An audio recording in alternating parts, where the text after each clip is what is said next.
Michelle Obama says her husband was a way better president than Donald Trump because, among other reasons, he made America eat its carrots or something to that effect. Watch.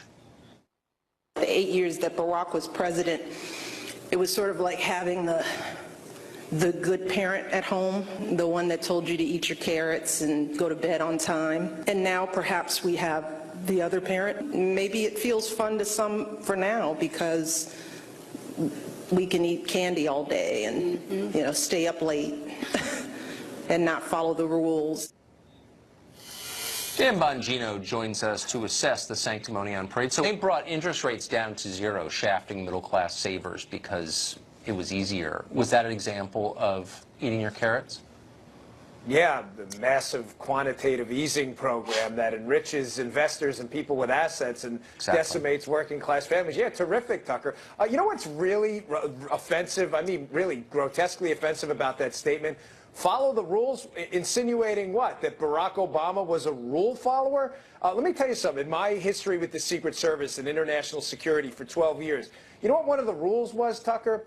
You don't leave your people behind to die in a foreign country when the embassy or special mission complex is under attack. You know what else is another one of the rules? When you're an IRS special agent with 1811 law enforcement authority, you don't go and target conservative groups out there with a weaponized IRS. Here's one more doozy for you. Let me give you another rule. When you're an executive branch official, no less the president in charge of it, you don't go out and usurp authority that is not yours on immigration by claiming prosecutorial discretion on people who cross the border illegally. Those are just a few rules Barack Obama just said. Can you think?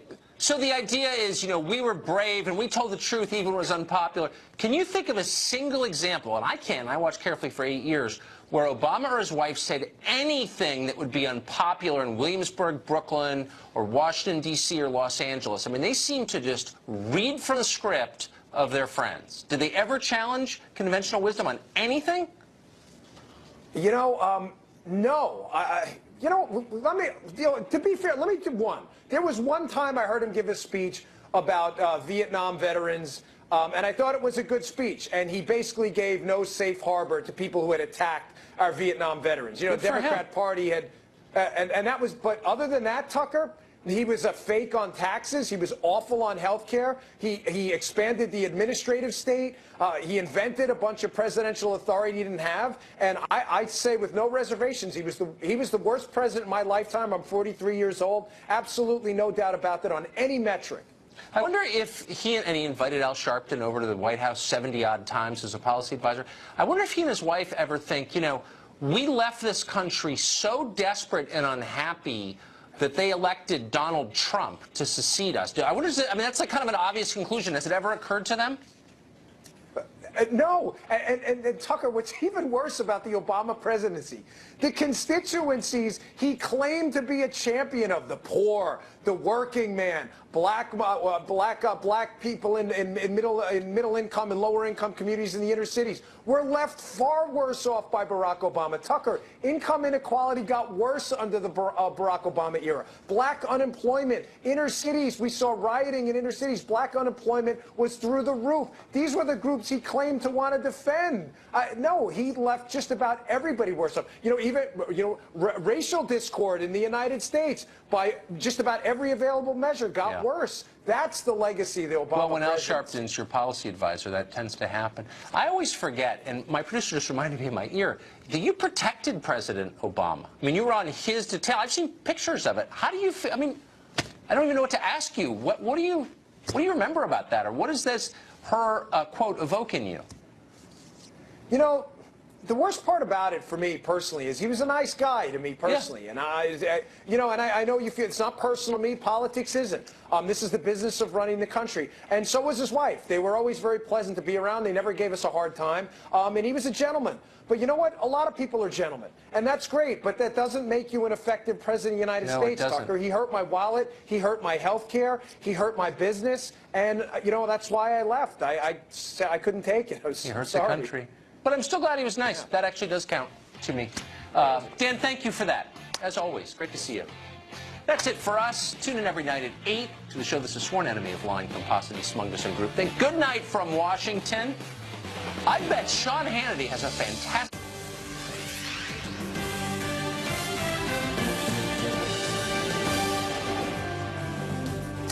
Welcome to the special edition of Hannity. Now, tonight for the hour, we're going to highlight just how clueless liberal elitists really are about American values. Now, they look down on, they openly mock, they despise anyone who does not blindly follow their rigid, radical leftist ideology. And we're going to show you the latest examples of extreme hatred. That's all coming up in the program tonight. But first, the self-righteous, sanctimonious, social justice warrior, late-night host Jimmy Kimmel is launching a new attack directed at yours truly. Poor little Jimmy, he can't stomach the fact that we dared to call him out for smearing the First Lady, Melania Trump, when he was mocking her accent as she was reading to little children. All right, so tonight, right here on this show, we are laying down the gauntlet. We're going to fight fire with fire. We will show you video proof of Kimmel's creepy, perverted, misogynistic, and even racist past. And that is tonight's breaking news opening monologue. Let me say this at the start of the show tonight. I am going after Jimmy Kimmel. Tonight, we're going to pound him with his own words. And I'm going to tell you something. This is not something I prefer to do on this show. I don't take joy in this.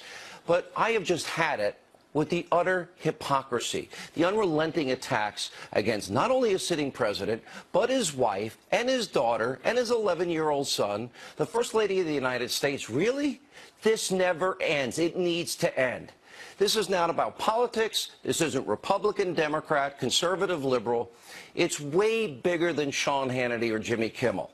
What we have is Jimmy Kimmel attacking an innocent woman in this case, Melania Trump, for reading a book to children. This has to end.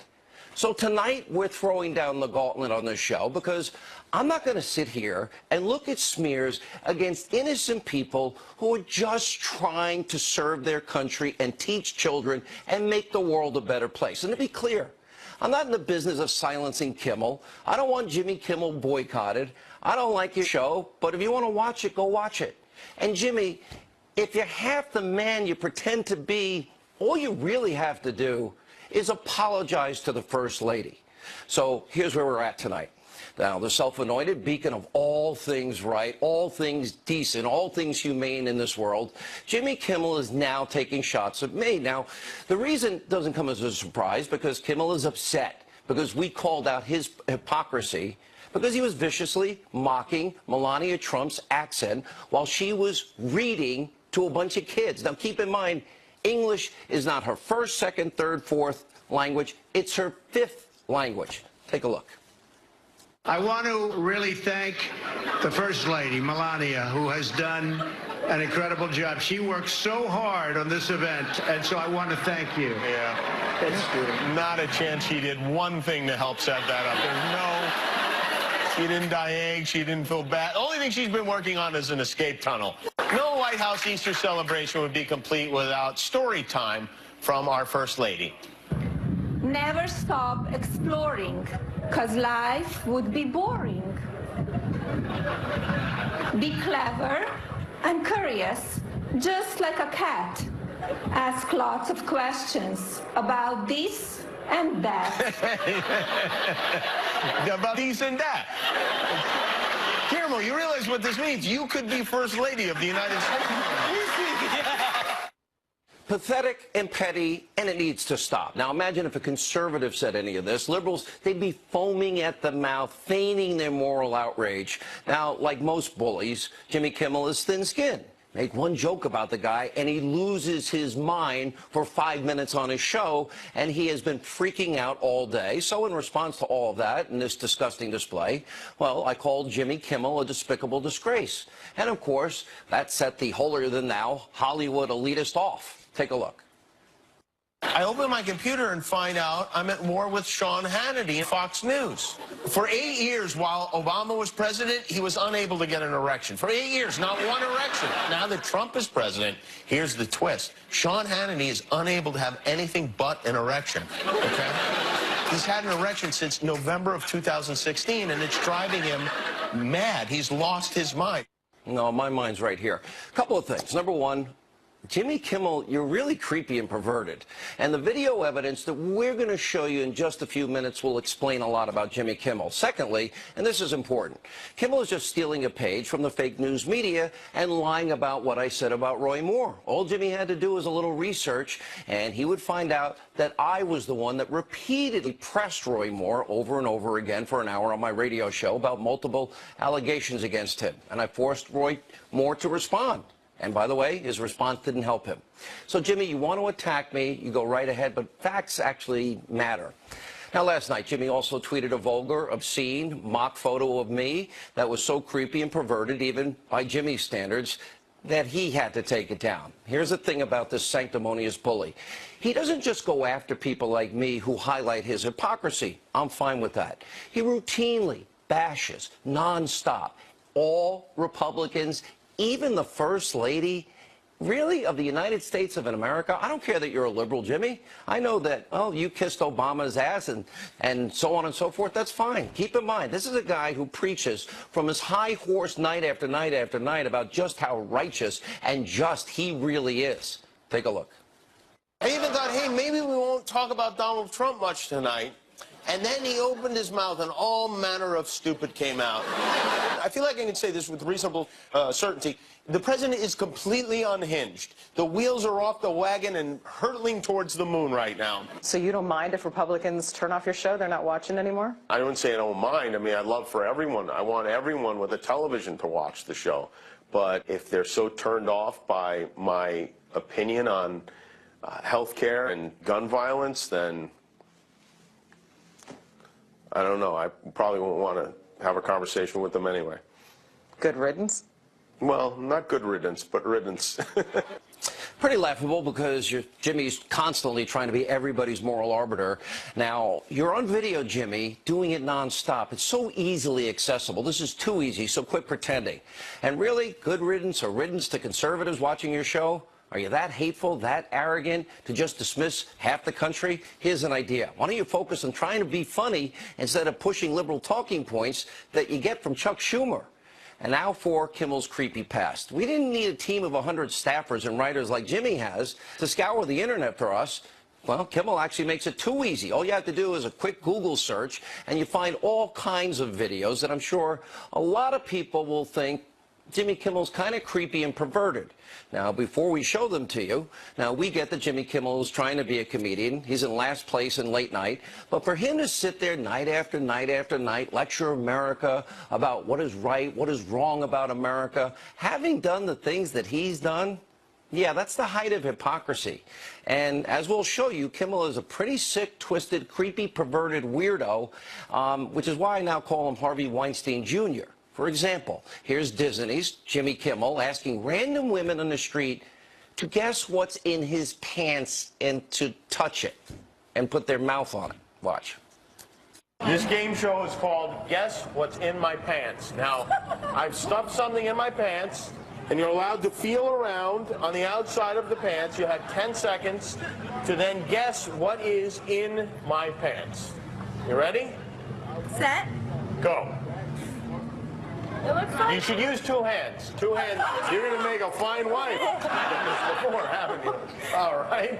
Right there? Yeah? Just a few more seconds. How old are you? 18. Okay, good. You sure of that? Because Uncle Jimmy doesn't need to do time. Maybe it would be easier if you put your mouth on. You've got a nice technique there. You could get in the Olympics with this, let me tell you. Is that really the example he wants to set for how to treat women? Wasn't he the guy at the Oscars that was lecturing everybody, the Academy Awards, to listen to everybody's speech on the Me Too movement? Now, this is the type of thing, it's a recurring theme for Jimmy Kimmel. Now, here he is interviewing women with an object in his pants. Take a look. Sex-wise, does size matter? Yeah, I think it matters. I think a lot of it's visual. What do you mean? Because if the man is... It doesn't make a difference. big guy. Yeah. And his unit is relatively small. Right. Then it sort of gives you this inadequacy Right. thing. What do you think of this right here? What do you say to that? Протез, силикон. I'm talking about, here, you can hold on to this if you need, so you don't fall down. No. Yeah, Harvey Weinstein Jr. You know, those two examples, I guess if they're not enough for perverted Kimmel, he was also chasing women around Hollywood, asking them if they'd have sex with him. Take a look. Hello, welcome to Hollywood. Would you like to have sex with me? No. Would you like to have sex with me? No, of course not. Would you like to have sex? No? Please. I'm begging you. I think you'd enjoy it.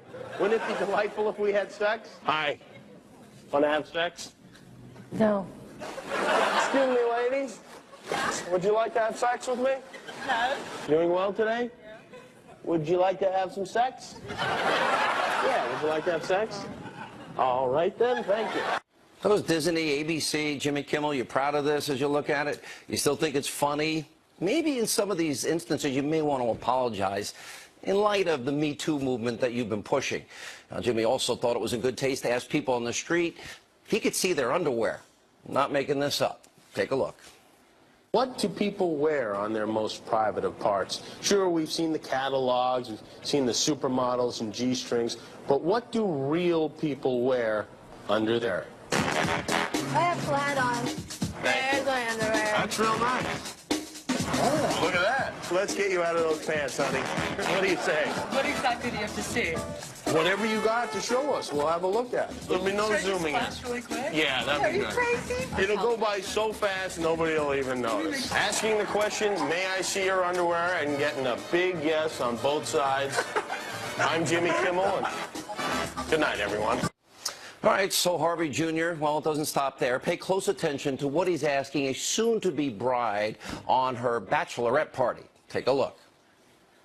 You love him very much? You want to bear his children? Have you given him anal?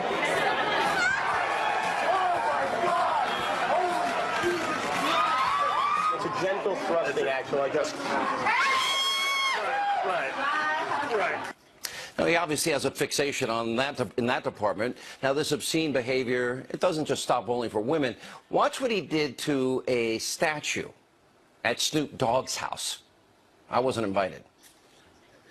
And who is this lovely lady? That's Miss Daisy. Miss Daisy's got quite a selection of hors d'oeuvres here. Driving Miss Daisy. That's right. She's just the right height, too. All right. Apparently, nobody's safe from Kimmel's perverted wrath. Take a look. Sorry, ladies. I got a flight to catch. Aww. I'm gonna miss those broads. Hi, I'm cable television's Jimmy Kimmel. I love the Juggies as much as you do, but I'm a busy guy and I can't always take them along. Until now. Introducing Porta Juggie. Portable jugs for the guy on the go. Porta Juggie fits easily into the overhead compartment.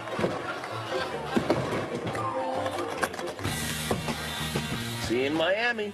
Okay. Porta Juggie. Just like a real Juggie, only smaller. Now, Kimmel's also co-opted children, and his show has encouraged them to say bad words. Take a look.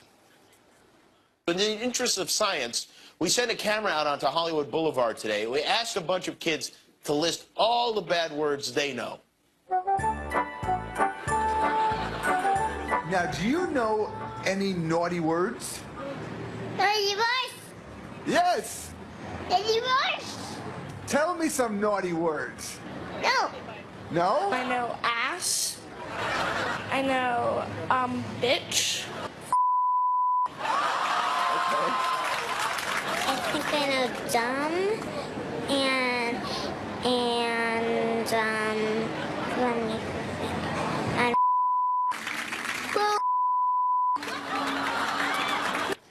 And we've saved some of the most disturbing examples for last. It's Jimmy Kimmel in blackface, mocking NBA legend Karl Malone.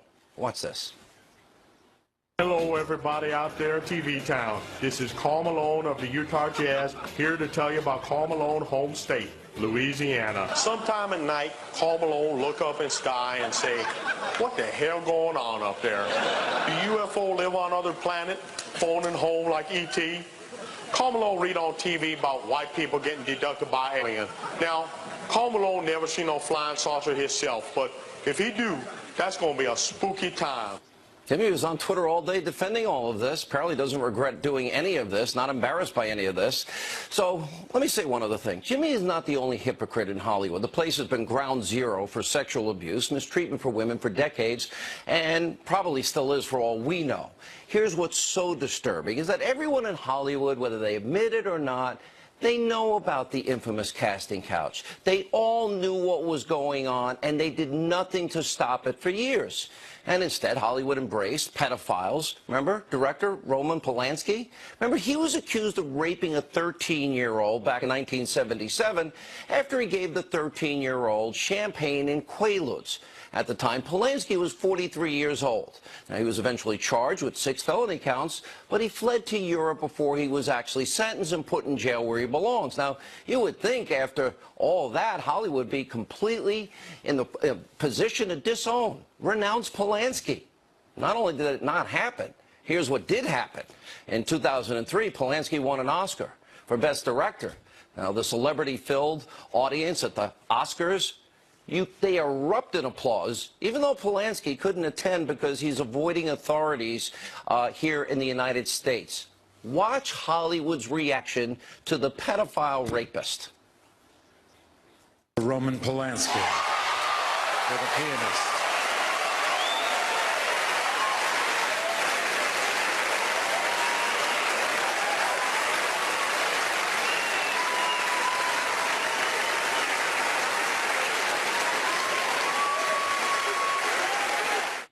Standing ovation, and it gets worse. Hollywood support for Polanski didn't end there. In 2009, after Polanski was arrested in Switzerland in connection with his 1977 case, over 100 celebrities signed a petition demanding his release.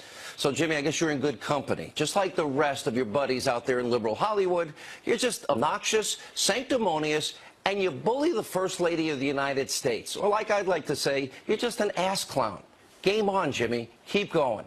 Here's the reaction, the host of Justice, with Judge Jeanine Pirro, and from the Hill, Joe Concha. You know, Judge, I don't care on the comedy side of things.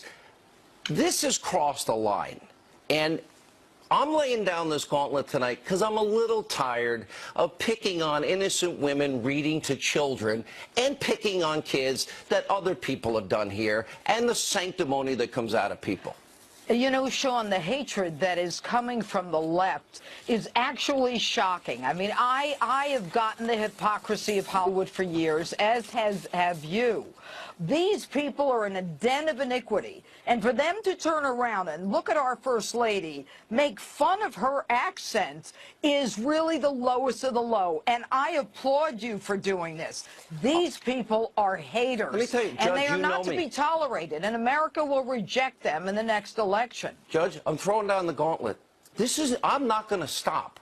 They are going to stop by the time it's done. I will not, Joe Concha, it's not going to end with me. It's going to end when he apologizes to Melania Trump. He should apologize on the air, Sean. I mean, where the insult happens, obviously do it in that venue. I just wonder if that would actually happen. I don't think he needs to apologize to you, and you shouldn't go back with him. I don't want an God apology. knows. I don't need an apology. No, please don't.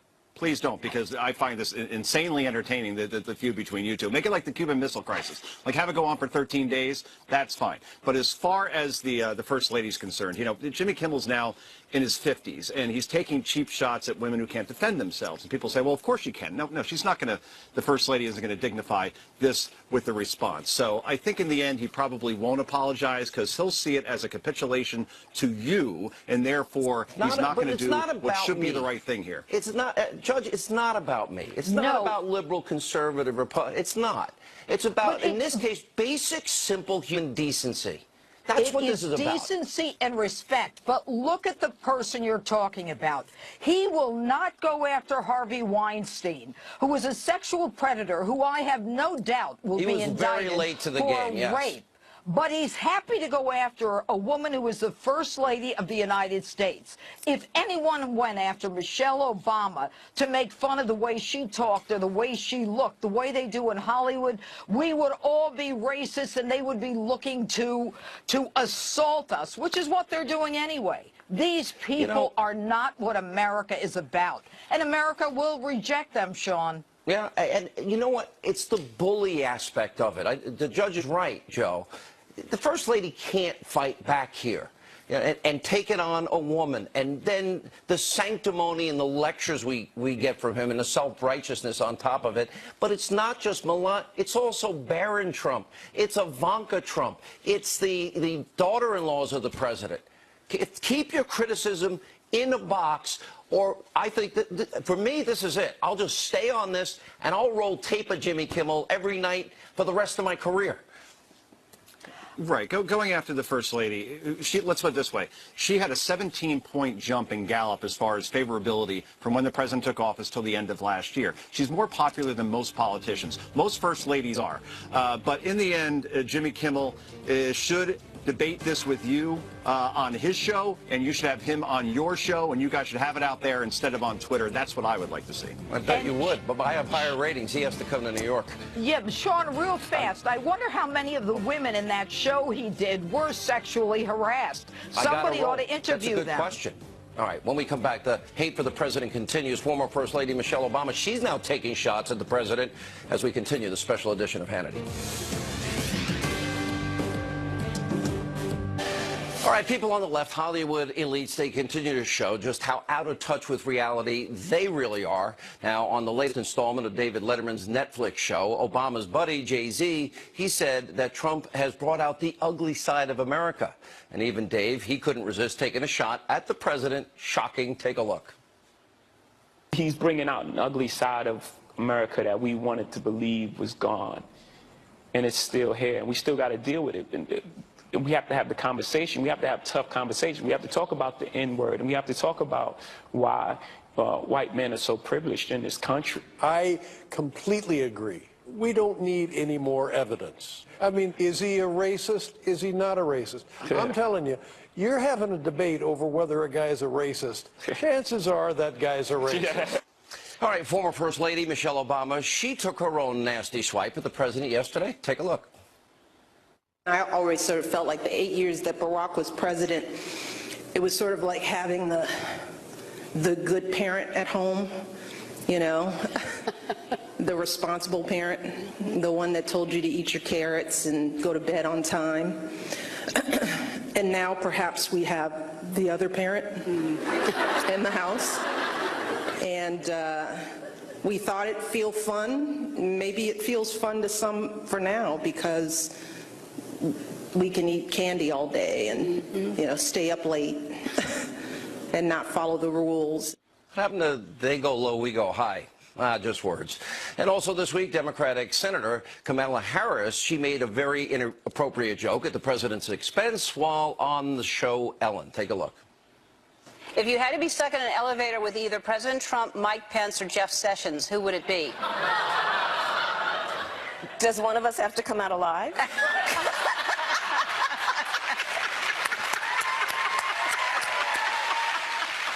All right, here with reaction, the author of the brand new book, How Do I Tax Thee? The Hill contributor, Kristen Tate is with us. Also with us, Fox News contributor, Tommy Lahren. Yeah, look, I don't really care what people say, Tommy. But the thing is, any conservative, if they say one thing that is deemed inappropriate, in come the thought police, in come the politically correct teams, in come the boycotts, in come the silencing efforts. So the double standard is so obvious and transparent, and you've lived this as well as I have. Well, the double standard is all the left has to operate on. That's the only standard with which they uphold. But also talking about them laughing about the death of our president, this isn't just some Hollywood liberal. This isn't just Ellen DeGeneres or Kathy Griffin laughing about this. This is an elected official who is laughing about the death of our president. Too far? Yeah, I think so. Yeah. And Chris, what if, it's always the great question, what if it was Barack Obama as president? Right. Would the late night comedians, would everybody, they kind of gave him a pass, especially when you see the intensity and the ferociousness against this president, but not only the president, he's fair game. but his wife, his young 10, 11-year-old kid. Yeah. No, the left has a nasty, seething hatred of President Trump. There's no doubt about it. But the more these attacks continue, the more that the 50% of Americans who turned out in droves to vote for Trump are turned off, and the more mobilized they are. With regards to Harris's comment in particular, I think she was just joking. I actually don't have a problem with a joke. I can take a joke. The problem is the hypocrisy. If someone on the right said that, oh, their career would be over, they would be shamed by every outlet in America. But there is a violence, there's a culture of violence that's kind of growing on the left. I mean, we saw Kathy Griffin proudly holding up Trump's decapitated head, Madonna saying she wants to blow up the White House, Snoop Dogg showing himself assassinating Trump in a music video. This has become the new norm. And Tommy, I go to you, and this goes back to Kimmel. I don't really care. Nobody really watches Jimmy Kimmel. I mean, he's in last place by a long shot, but that's not the point. I don't remember anybody taking those kind of shots that he did, a gratuitous shot at the First Lady. Go after the president, go after his policies, make all the jokes you want. They're all there, go right ahead. But it seems like that's a bully. And then when you look at his background, he's hosting the Oscars. He's supposed to be the face of Me Too and lecturing America to really listen to the important speeches. And then he's got 18-year-old girls grabbing his crotch, telling them to put their mouths on it. I mean, he's like a pervert. I'm watching and I'm like, we don't need this. And no conservative would do it, nor would they ever get away with it. Well, they are the late night hosts. They are now the self-appointed morality leaders. But here's the catch. They don't think it applies to them. It only applies to the president. And again, going back to comments made by Jay-Z, who is another thought leader for this generation, my generation, we've got somebody who's attacking President Trump, someone who's actually doing great things for the black community. We've got record low unemployment rates in the black community. And we've got Jay-Z saying, oh, white privilege, Trump's a racist. Again, it's a distraction from all the great things that President Trump is doing for this country. They can't take it that he's winning, so they have to call him names. That is textbook leftist. All right, thank you both. When we come back, President Trump announced his decision on whether he's going to attend this year's White House Correspondents' Dinner. We'll tell you what he decided to do as we continue the special edition of Hannity. America's News Headquarters, I'm Trace Gallagher. The Texas National Guard is planning to deploy 250 troops to the U.S.-Mexico border within the next 72 hours. And Arizona plans to send 150 members of the state National Guard to the U.S.-Mexico border next week. It's part of President Trump's efforts to protect the area until his proposed wall is built. Also tonight, Secretary of Defense Jim Mattis signed orders to deploy as many as 4,000 National Guardsmen to the region. So far, California has not announced plans to deploy any troops. The security detail for embattled EPA Chief Scott Pruitt reportedly cost taxpayers millions of dollars. The Associated Press estimates that the agency spent millions for a 20-member full-team security detail. That's reportedly 3 times the size of his predecessor's part-time security detail. This new analysis comes as Pruitt has faced intense scrutiny over his spending habits. Just last week, he came under fire for paying just $50 a night to stay at a condo owned by the wife of an energy lobbyist. He's also faced criticism for his first-class travel habits. Some Democrats are calling for Pruitt's resignation. A major milestone tonight for the residents in Flint, Michigan. The water has been declared safe to drink. The state also plans to stop delivering bottled water to residents within a matter of days. But many residents are upset by the announcement, saying the water is still unsafe. About 4 years ago, it was discovered that the water contained high levels of lead. The state says that water has tested below so-called federal action levels for lead for nearly 2 years. Finally, a Utah couple is celebrating 5 new additions to the family. The babies, born on March 21st in Arizona. Doctors say the babies Logan, Lincoln, Violet, Lily, and Daisy are doing well. All were born 3 pounds. Jamie and Skylar Scott also have 2 other children. Now back to Hannity.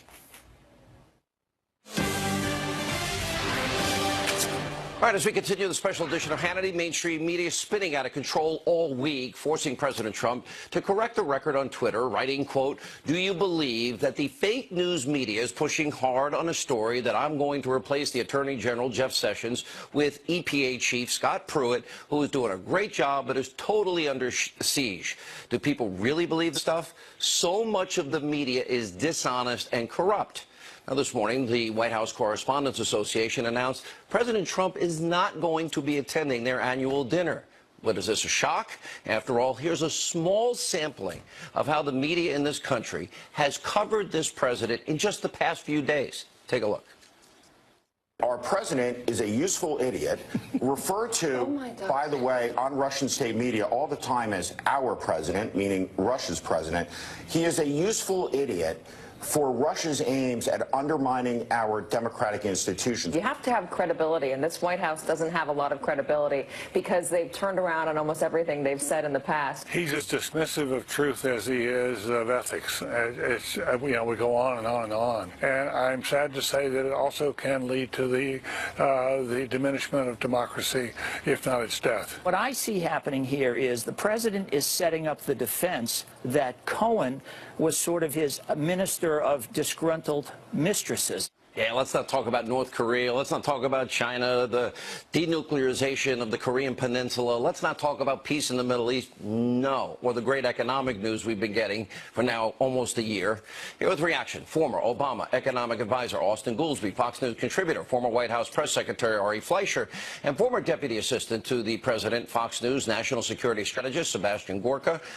You're sort of in the middle here. I know you disagree with the president at times. I know you agree with him at times. George Bush, who you work for, he was attacked in a pretty unrelenting way. I was certainly no fan of Barack Obama's. Austin knows that well. But it's never been this bad. And you've made that observation yourself. Yeah, the vitriol, the outright hostility, just the personalization of the attacks against Donald Trump. And the thing about it, Sean, it's similar sounds to what the press did during the campaign when they underestimated Donald Trump and therefore half the country. And they haven't learned from those lessons. Now, I just think the press would be so much better off if they drop the vitriol and just start to understand who he is, why he does what he does, and to cover him because he's an outsider. But there's so much part of the establishment, it's very hard for them to break those traditions. You know, I always went very hard because I disagreed, Austin, with the president's policies. President Obama, I know you like him. I give you his economic statistics almost every time you're on, but I'm not going to go there. The only time I really went after Michelle Obama is when she injected herself into the political arena. I can't believe anybody in this country, especially a first lady or running for president at the time, would be saying, for the first time in my adult life, I am proud of my country. That's very different than the attacks on Melania Trump reading a book to kids. English is her fifth language, and she is being attacked the way she is being attacked. Well, look, she shouldn't be being attacked. You know, if you had it to do over, you might not have had that one foray into going after Michelle Obama. You mostly talked about the president, not the first lady. I agree with you. For the first time in my adult life? The family shouldn't really be the subject. Now, I don't think the president ought to be attaching himself here to Scott Pruitt, though. I mean, you got a case where he's got a cabinet official that seems to be abusing the power of his office for his own personal benefit. If I were advising the president, I know he's your friend, you should be telling him to get as far away from that as he can, because I don't think Scott Pruitt is going to be in his job. Dr. Gorka, I want to stay focused here. The reason I am laying down a gauntlet on this show tonight, as hard as I am tonight, is that this is now every single day. They want to not just delegitimize a president, disagree with the president. There's nothing, Dr. Gorka, in the minds of people on the left that Donald Trump can do right.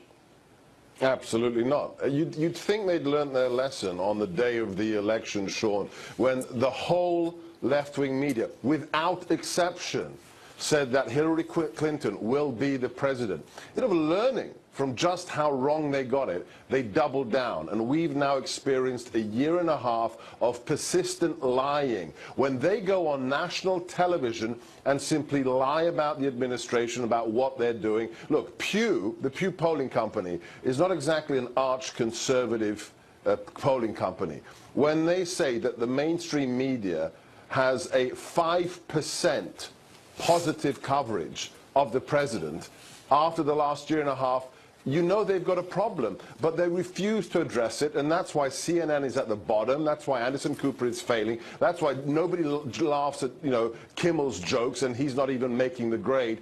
They're just not learning. They're doubling down. But the good news is, Sean, they're making themselves totally irrelevant. Yeah, agreed. All right, so Ari, maybe in the sense, I think Dr. Gorka is right, but it's sort of cumulative. I mean, I kind of feel like I'm a little island here in the news media landscape.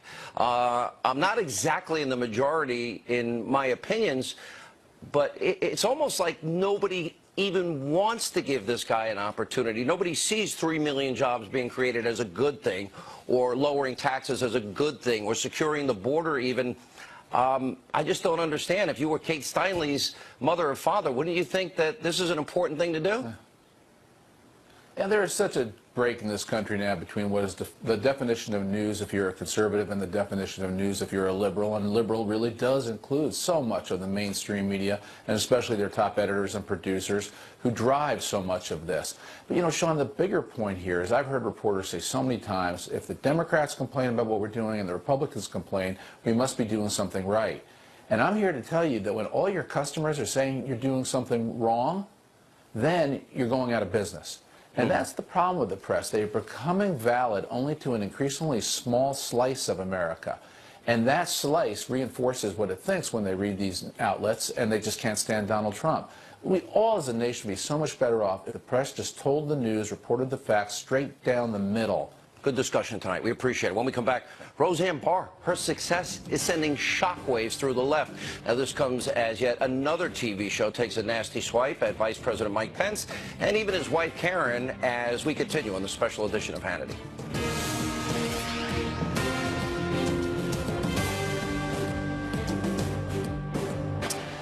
All right, so the Roseanne reboot is taking the country by storm. It has been a massive rating success in the first 2 weeks it's been on air.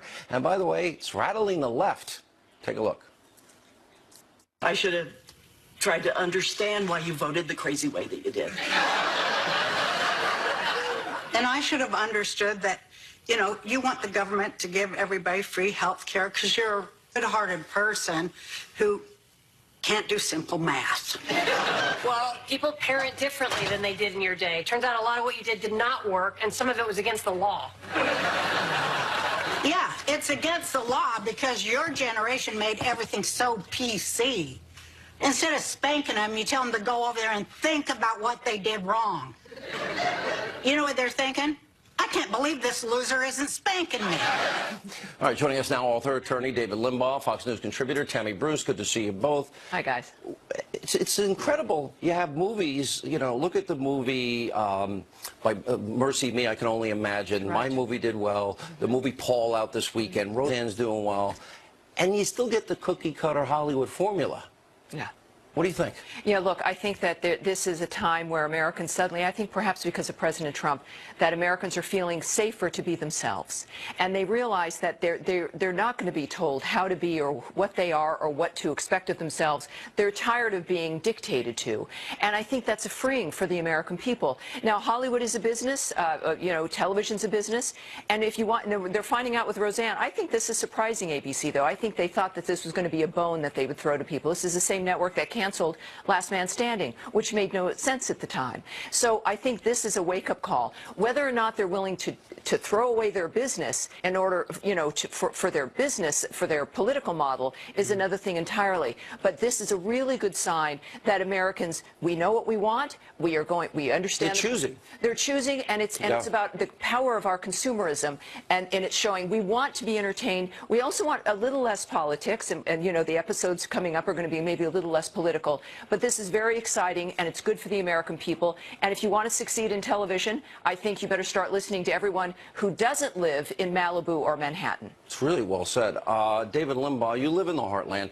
You know, it's funny because you watch Jimmy Kimmel, and this is why I'm literally drawing a line in the sand. Bullying a first lady who's reading to children, and he likes to consider himself the great moral arbiter of it.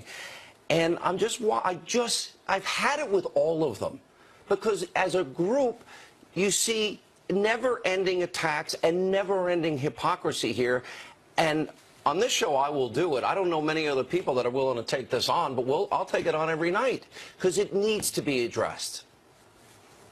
You know, Sean, the left has contempt for flyover country, and their policies are divorced from the results that their policies produce. You know, for their stated goals. They claim they care about the blue-collar worker. They say Trump only pretends to care about the blue-collar worker, when in fact he's fulfilling his campaign promises for the blue-collar workers, and the liberals are the ones who only care about the votes. See, they're in this projection mode. Obama tried to bankrupt the coal industry. The left doesn't care about that. But look at the contempt they show in Hollywood. They have all these shows that denigrate Christian and traditional morality, and then you have Roseanne, who's not necessarily a social conservative, is a Trump supporter, and you have these ratings, and Rush pointed this out, despite the fact that in the two major markets, L.A. and New York City and the tri-state region, you had terrible ratings there, but yet they had such robust ratings throughout the country, it overwhelmed them.